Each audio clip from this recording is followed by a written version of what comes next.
All right, stop what you're doing. We need to talk about Wolfman 2025. This isn't just another werewolf movie. Oh no, this is psychological horror done right. It's terrifying, tragic, and makes you question your own mind. What if you were turning into something monstrous and couldn't stop it? Stick with me because we're about to break down the psychology, sociology, and mind-blowing themes behind this film. And trust me, once you see Wolfman through this lens, you'll never watch it the same way again. So, Wolfman throws us into the world of Blake Lovell, played by Christopher Abbott, a guy battling some serious anger issues and an even more serious case of my childhood trauma is about to wreck my life. He takes his wife, Charlotte, Julia Garner, killing it as always, and their daughter Ginger, back to his childhood home in the middle of nowhere. Bad idea, right? Yeah, it gets worse, because something in the woods is watching them. Now this is where things get insanely psychological. One night Blake gets attacked by something unseen, and from that moment on, he starts changing, not just physically, but mentally. And here's where the psychology kicks in. He's battling a classic loss of self horror trope, a fear we all have, whether we admit it or not. Losing control, becoming something we never wanted to be. It's why werewolf stories hit so hard. They're not just about fangs and claws. They're about the terrifying idea that the monster is already inside us. But let's go deeper. Ever heard of intergenerational trauma? It's the idea that pain, addiction, and even personality traits get passed down like a family curse. Blake's father disappeared years ago, but turns out he didn't just disappear. He became something, and now it's happening to Blake. The question is, can he stop it, or is he doomed to repeat the sins of his father? This film is a masterclass in using horror to reflect real-life fears. We all fight battles with inherited traits, family trauma, or behaviors we swore we'd never repeat. But Wolfman asks, what if you couldn't escape them? What if no matter how hard you fought, you were already becoming the thing you feared most? And this is where Charlotte, his wife, comes in.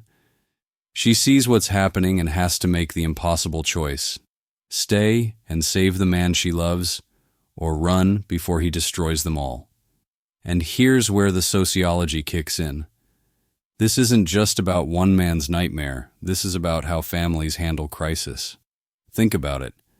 When someone spirals, whether it's addiction, mental illness, or trauma, their loved ones are pulled into the fight. Do they run? Do they stay and suffer? Do they fight back? Charlotte represents every person who's ever loved someone they couldn't save. And Wolfman doesn't just show us horror, it makes us feel it. Because these questions, they're real. And let's talk about the werewolf transformation itself. It's disgusting. It's painful. It's kind of beautiful. Stay with me. In most werewolf movies, the transformation is fast.